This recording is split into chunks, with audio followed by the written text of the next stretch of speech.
3, 2, 1. Mais um vídeo aqui no canal, gente. Hoje é dia de entrevista.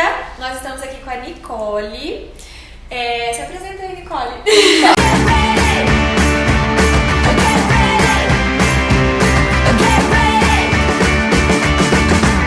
Eu sou a Nicole.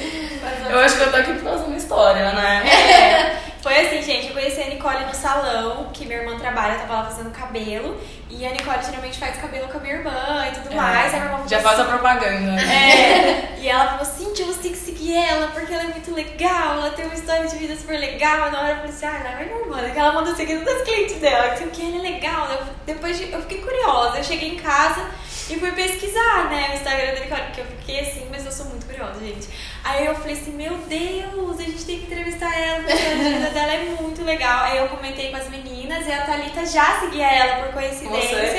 A Thalita já seguia ela e conhecia a história de vida dela e tudo mais. Falei assim, não, vou chamar ela. Aí 2 dias depois, eu fui no salão de novo e ela tava lá. Eu falei assim, não, é hoje. Eu falei assim, não, é hoje. Foi muito legal. A hora que a Cintia falou, eu falei, gente, vai ser sensacional. Eu comecei a te seguir por conta da Duda, que eu seguia ela, daí comecei a ver que vocês estavam juntas no blog, e eu gosto muito dessas coisas, assim, tipo... E eu sou toda emotiva. Gente, ó, pra vocês entenderem, a Nicole, ela tem uma história, assim, de superação. Ela sofreu um AVC muito nova, tinha 20 anos, eu tinha 20 anos. Isso, conta um pouquinho pra gente. Tá bom, vai. Eu tinha 20 anos, tá? Acho que eu vou falar pra câmera. Isso.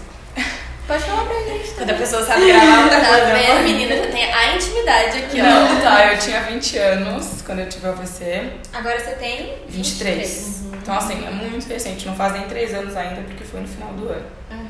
Ai, que eu tava chorando, gente, já falei, né? Bom, enfim. Esse livro incomoda, né? Daí, eu tive um AVC isquêmico, que não precisa de cirurgia, e paralisou o lado esquerdo do meu corpo inteiro.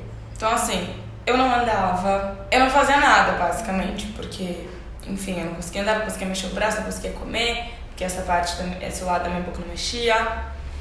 Era tudo? Tudo. Tipo assim, eu não conseguia fazer isso com o pé. 0, 0, 0, 0. E assim, ninguém podia me dizer com certeza que ia voltar. Tipo, os médicos não podem falar, não vai voltar, porque eles também não podem se responsabilizar em dizer isso. E sinceramente, ninguém me dava muita esperança, não. Só tipo, vai, vamos fazer fisioterapia, tudo vai dar certo. Mas não, assim, tipo, eu queria uma garantia que eu tava fazendo todo aquele esforço pra ter um retorno. Tipo, pra ter meu porque corpo você era muito nova, e aí, tipo, do nada, eu me vi numa cama, não consegui. Eu lembro até hoje, no meu primeiro dia da UTI, eu fiquei internada, né? Foi uma semana, assim, mais ou menos. Não, foi uma semana exata. E aí, no primeiro dia da UTI, eu não conseguia me cobrir. Porque, tipo, o reflexo do nosso corpo, tudo que você vai fazer, você faz com as 2 mãos. Por mais que não precise, tipo, você vai pegar o celular, você vai com as 2 mãos. Tipo, isso é automático do nosso corpo. E eu fui puxar a coberta, e aí minha mão, tipo, não foi, sabe? Eu não tava acostumada ainda. E eu chorava, tipo, no meio da noite na UTI. E na UTI não pode ficar acompanhante, né? Então eu tinha que dormir, tipo, sozinha. Meu Deus. Enfim, aí foi isso. Esse foi meu AVC. Inteiro paralisado, aí aos poucos foi voltando. Só que assim, voltou o pé, aí voltou a perna, só que mesmo assim, com a perna movimentando, eu não conseguia andar, porque eu tropeçava, ficava com a força claramente muito diminuída. Daí então, mesmo que a perna tivesse voltado a mexer, voltar a andar foi um processo. Daí depois de voltar a andar, tem o subir escada. Aí tem que andar mais rápido, aí tem que andar certo, porque eu andava tipo toda torta, tropeçando. Tipo, virou uma criança de novo. Eu tive que reaprender tudo. Teve que reaprender a fazer tudo foda. Com um lado só, né? Foi muito foda. E aí, enfim. Imagina. E aí depois disso, daí tinha tipo, quero usar salto alto, de novo eu não conseguia. Até hoje tem uns saltos que eu não posso usar. E aí o braço não mexia ainda, meu braço, sabe boneca de pano? Assim, que o braço fica tipo molengo, meu braço era assim, não mexia nada, 0, 0, eu não conseguia botar o braço em cima da mesa. E eu acho que uma coisa que todo mundo que te segue tem curiosidade é saber, assim, se teve algo que causou o AVC, entendeu? Então, porque é uma coisa que não acontece geralmente. Sabe né? que eu não falo disso? Porque eu acho um pouco irresponsável falar isso. Tipo, eu não entendo, eu não sou médica, não sou nada, não tenho, enfim, sou leiga total no assunto. Então, assim, o que eu entendo do que meu médico me disse é o seguinte: foi uma dissecção arterial, que assim, não é doença autoimune, não é genético, não é nada. é um azar, assim, que, enfim, aconteceu porque eu tava lá correndo na esteira, fazendo um puto esforço. Enfim, ele deu toda a explicação do sangue, que sobe. Né? Daí, assim, eu não falo muito disso, da causa, assim, no sentido médico, porque, enfim, pode eu acho um pouco irresponsável ficar falando de um assunto que eu não entendo, sabe? E aí eu fiquei fazendo tratamento de fisioterapia, tive que ir pra São Paulo fazer, porque, enfim, a gente achou que lá seria melhor, mais garantido que eu fosse voltar. E aí eu fiquei internada de novo, pra fazer todos os exames de novo. E eu falava, nossa, mãe, de novo, tipo, por favor, eu não quero mais que fiquem me revirando, porque são exames super invasivos, tipo, ai, juro, não quero falar. Porque são exames horríveis, assim. E eu nunca tinha tido nada na vida, eu nunca tinha ido pro hospital, nunca tinha ficado internada, então pra mim foi, assim, baque total. E aí eu refiz todos os exames e fui pro centro de reabilitação do Einstein. E aí no começo meu médico falava assim, você precisa fazer muita fisioterapia agora, porque os primeiros meses são os mais importantes pra voltar. E aí eu falava, isso era tipo já dezembro, janeiro, e todas as minhas amigas de férias, tipo, curtindo, e eu falava, gente, que bosta de vida, que merda. Você se revoltou com a situação no primeiro momento. Eu falava, nossa, que merda de vida, por que eu? Por que eu fiz que eu merecer isso? Não, e eu duro que essa fase, eu acho que é a fase que a gente mais fica bagunçada, assim, né? Tipo, não, 20 anos, primeiro, a gente não sabe o que a gente quer total, você é uma criança ainda, tipo, eu não tinha experiência de vida alguma. Só que, assim, no começo, assim, o primeiro momento eu bloqueei, assim, minha mãe fala, você parece uma criança. Você me pedia chazinho e você só queria eu e teu pai, meus pais são separados, então assim. E aí depois teve essa fase da revolta, tipo, odeio minha vida, me odeio todo mundo, por que comigo? E aí depois eu comecei a refletir e falei, bom, ou sou eu que vou levantar dessa cama e vou lutar, ou sou eu que vou ficar sem os movimentos pra sempre, tipo assim. Literalmente ninguém podia fazer nada por mim. E aí eu falei, bom, deu outra opção mesmo, né? Então, daí as pessoas falam, nossa, como você foi forte, assim, eu falo, gente, ou tem um momento na vida, quando acontece um negócio assim, que ou você é forte ou você é forte. Você não tem, o que será que eu vou fazer?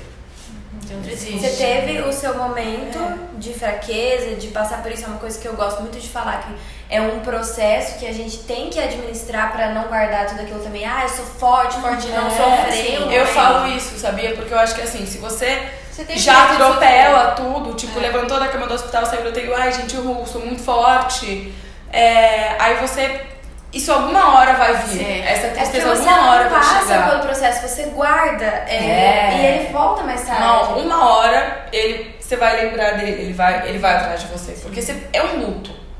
Sabe, assim, a minha psicóloga que fala, é um luto irreparável, não vai voltar. Sim. Por mais que teus movimentos voltem, eu já faço quase tudo de novo, mas minha vida nunca vai ser exatamente como ela era antes disso. Por isso que eu acho tão importante eu ter sofrido esse luto, porque daí hoje em dia eu não fico mais me lamentando. Sim. Tem uns momentos, tipo agora no carro eu fiquei chorando de ódio, mas são momentos assim, isolados, sabe? Eu não fico...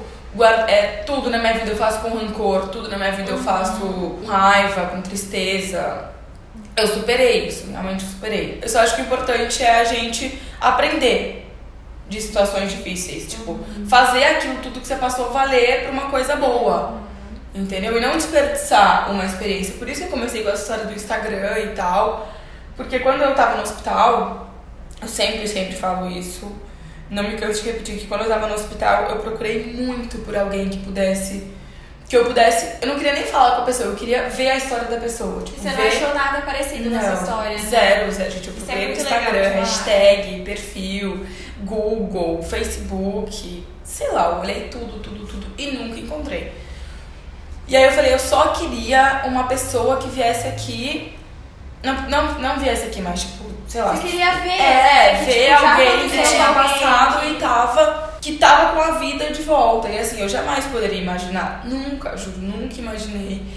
Depois que eu fui melhorando, eu sempre soube que eu ia ficar bem, que eu ia usar isso pro bem e tal. Mas eu jamais imaginei que minha vida ia ser tão maravilhosa quanto ela é hoje. E aí por isso que eu tava vendo seus stories e eu vi que você falando que hoje a tua missão é levar esse testemunho, esse exemplo de motivação para as pessoas. É por isso que você começou com as redes sociais. Por isso, porque eu não tinha essa pessoa pra mim quando eu precisei. Então, se eu pudesse ser essa pessoa pra alguém... Tipo, hoje eu recebi uma mensagem de uma menina que sofreu uma AVC com 6 anos de idade. E ela nunca mais mexeu a mão. nem a mão. Eu ainda mexo o braço, que tipo assim, me ajuda a dirigir, me ajuda a pegar minha filha. Dá pra quebrar um galho, sabe, assim. E a menina zero. E aí eu falei, bom, daí você fica lá achando que você é o problema, que o mundo foi cruel com você. E assim, tem gente passando por muito pior, sabe? E é uma troca, sabe? Assim, eu fico muito feliz, me fortalece, sabe? Ver aquelas pessoas dizendo pra mim, tipo, meu, Ni, você fez meu dia.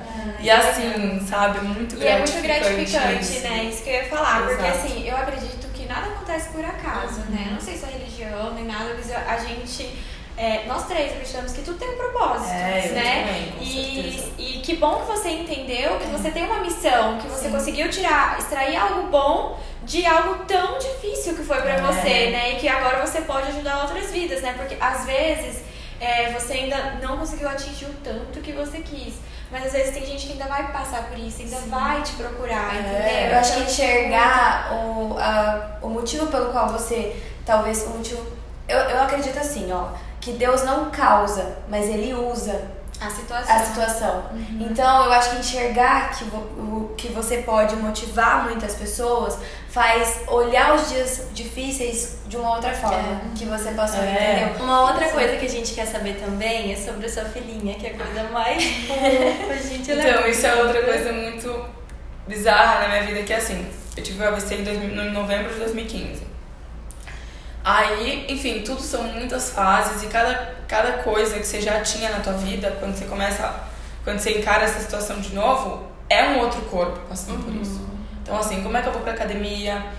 E eu tinha muita vergonha no início, tipo, de pegar um personal, por exemplo, e falar, olha, o negócio é o seguinte, eu não mexo essa mão, então assim, tudo a gente vai ter que adaptar, pra pegar no equipamento eu tenho que vir com essa, eu tenho que abrir, nananã, tipo assim, eu tinha muita vergonha, hoje em dia eu não tenho mais. Mas algumas situações ainda me pegam, porque você fica meio, tipo, nossa, eu sou tão debilitada, é um pouco humilhante às vezes, sabe, assim, eu comigo mesmo, não perante os outros, isso eu não ligo mais. Aí cada coisa é um processo novo, então assim, conhecer um homem foi outro processo, tipo, tá, e aí, eu tô aqui, tipo, eu ficava, como é que eu vou beijar ele com a boca torta? Tipo, aí você começa a pirar, né?